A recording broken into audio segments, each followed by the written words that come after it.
Good morning, children. Welcome to our Orion Public School online educational channel. This is for standard 10th. And today's our subject is history. And in history, our chapter is first and its name is The Rise of Nationalism in Europe.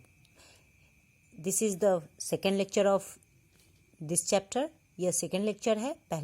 पिछले lecture में हम लोगों ने introduction पढ़ा था इस chapter का, और यह हिस्ट्री का द राइज ऑफ नेशनलिज्म का सेकेंड लेक्चर है. और इस लेक्चर में हम बात करेंगे फ्रेंच रिवॉल्यूशन के बारे में. So let's get started. At first the first clear expression of nationalism came with the French revolution in 1789. जी हाँ, सबसे पहला नेशनलिज्म का सबसे पहला जो एक्सप्रेशन आया वो था फ्रेंच रिवॉल्यूशन 1789 का. जो फ्रांस की क्रांति हुई थी उसके द्वारा ही ये पहली अभिव्यक्ति स्पष्ट की गई थी कि हाँ, अब यूरोप में भी राष्ट्रवाद होगा या उसका प्रचार प्रसार होगा. The political and constitutional changes that came in the wake of the French revolution led to the transfer of sovereignty from the monarchy to a body of French citizen. जी हाँ, मतलब जैसे ही वो फ्रेंच का जब रिवॉल्यूशन हुआ, मतलब 1789 में, तो उस टाइम लोगों ने डिमांड करी कि मोनार्की सिस्टम को अबोलिस्ट कर दी जाए और डेमोक्रेसी को इस्टेब्लिश की जाए. तो उसी तरीके से फ्रांसीसी क्रांति से जो राजनीतिक और संवैधानिक बदलाव हुए, उनसे प्रभुसत्ता राजतंत्र, मतलब जो मतलब मोनार्की से जो निकलकर फ्रांसीसी जो थे वो नागरिकों के समूह में क्या हो गया, ट्रांसफर्ड हो गया, मतलब कन्वर्ट हो गया, मतलब वो अब बन गए नागरिकों के मतलब फ्रांसीसी सिटीजन्स बन गए थे.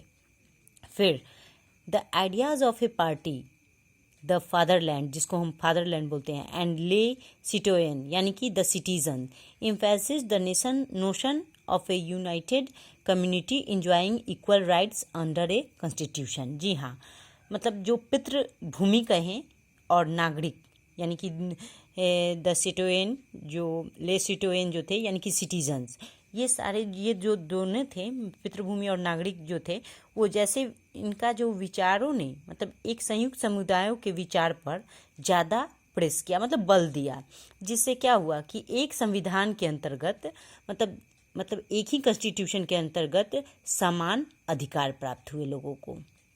उसके बाद मतलब ये सारी चीज़ें जो हुए, ये सारे जितने भी चेंजेज आए, वो सब फ्रेंच रिवॉल्यूशन के बाद ही आए.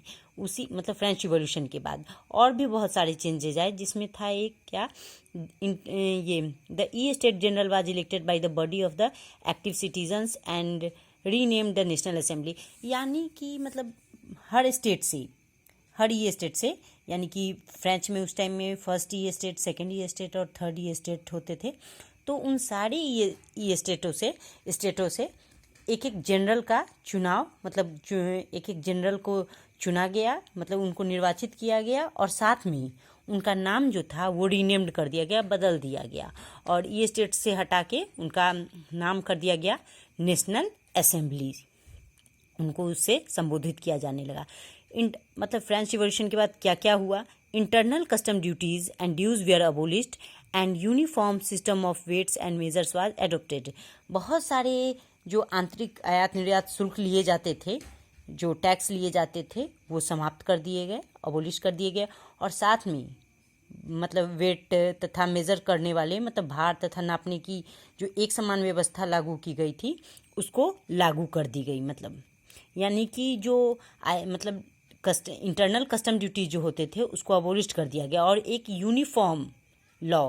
यूनिफॉर्म लॉ के अंतर्गत भार और नापने वाले को फिर से इस्टेब्लिश कर दिया गया. Revolutionaries further declared that it was the mission and the destiny of the French nation to liberate the peoples of Europe from despotism. जी हाँ, मतलब जो रिवॉल्यूशनरीज थे, क्रांतिकारियों ने उस टाइम में वो क्या घोषणा कर दिए कि फ्रांसीसी राष्ट्र का यह भाग, और मतलब वो लक्ष्य था, मतलब उस टाइम में लोगों का वो लक्ष्य था कि वह यूरोप के लोगों को निरंकुश शासकों से मुक्त कराए। यानी कि जिस तरह से फ्रांस जो था वो मोनार्की सिस्टम को हटा के डेमोक्रेसी इस्टेब्लिश किया था, तो उस टाइम में उनका एक मोटिव बन गया था, उनका लक्ष्य था कि अब वो यूरोप को भी वहाँ पर भी निरंकुश शासनों से डिस्पोटिज्म से उसको निरंकुश शासकों से मुक्त कराएंगे। फिर students and other members of educated middle class began setting up Jacobin clubs। फिर क्या हुआ कि जब बहुत सारे लोग मतलब जैसे जब फ्रांस की घटना की खबर यूरोप के विभिन्न शहरों में पहुंची, तो उस समय क्या हुआ कि students and other members of educated, जो कि छात्र थे और भी विभिन्न समूहों के जो शिक्षित वर्गों के शिक्षित मध्य वर्गों के जो लोग थे, वे जैकोबिन क्लबों की स्थापना करने लगे। यानी कि जितने यंगस्टर थे या फिर एजुकेटेड पर्सन थे, स्टूडेंट्स थे, उन्होंने जैकोबिन क्लब का स्थापना किया। फिर the activities and campaigning prepared the way for the French आर्मीज which moved into Holland, Belgium, Switzerland and much of Italy in the 1790।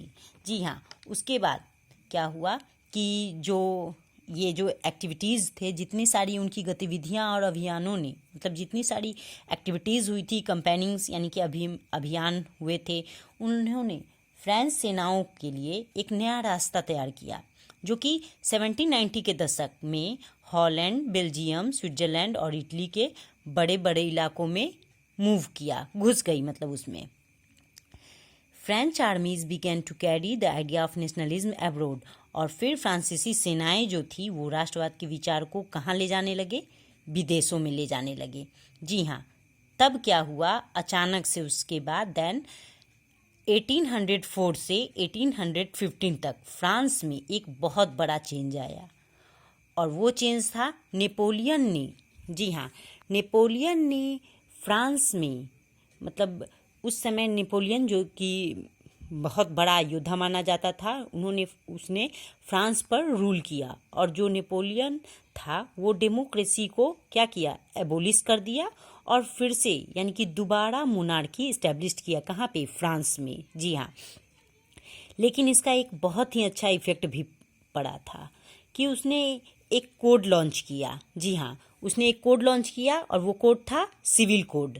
ठीक है, the civil code of 1804 usually known as Napoleonic code. जी हाँ, और ये civil code जो था वो Napoleonic code के नाम से भी जाना जाता था। 1804 में इस कोड की स्थापना की गई थी, जब नेपोलियन ने फ्रांस पे दोबारा शासन फ्रांस पे रूल किया और वहाँ पर दोबारा मोनार्की स्थापित किया तब। अब इस कोड के अंतर्गत क्या होता है? Did away all privilege based on the birth, established equality before the laws and secure the right to property. जी हाँ, इस कोड में बहुत सारी ऐसी चीज़ें थी जो बाद में बहुत ही यूजफुल साबित हुई। जैसा कि फ्रांस में हर सिटीजन्स को लॉ के सामने इक्वल रखा गया, इक्वलिटी रखा गया। ठीक है, फिर उनके राइट टू प्रॉपर्टी का अधिकार जो था, ये जो राइट टू प्रॉपर्टी थी उसको सिक्योर कर दिया गया कि नहीं, ये होना ही है। फिर Napoleon simplified administrative division, abolish the feudal system and freed peasants from serfdom and manorial dues. जी हाँ, नेपोलियन ने साधारण से यहाँ तक कि उसने क्या किया कि नेपोलियन ने जितने सारे प्रशासनिक स्तर थे उस पर उसने फ्यूडल सिस्टम को अबोलिश किया। फ्यूडल सिस्टम क्या होता है कि फ्यूडल सिस्टम में जैसे किसानों के लिए ये होता है फ्यूडल सिस्टम, जिसमें किसान जो अन्न उपजाते हैं उसका एक भाग जो है वो सरकार को टैक्स के रूप में देते हैं। तो नेपोलियन ने उसको क्या किया? एबोलिश करवा दिया। तो ये एक तरह से बेनिफिट भी हुआ इन लोगों के लिए। फिर क्या हुआ कि transport and communication system were improve. जी हाँ, जहाँ नेपोलियन ने मोनार्की फिर से मोनार्की स्थापित की, लेकिन उसने बहुत सारी अच्छे काम भी किए, और उसमें था कि नेपोलियन के राज्य में ट्रांसपोर्ट एंड कम्युनिकेशन सिस्टम, यहाँ तक कि ट्रेड का जो सिस्टम था, व्यापार का भी जो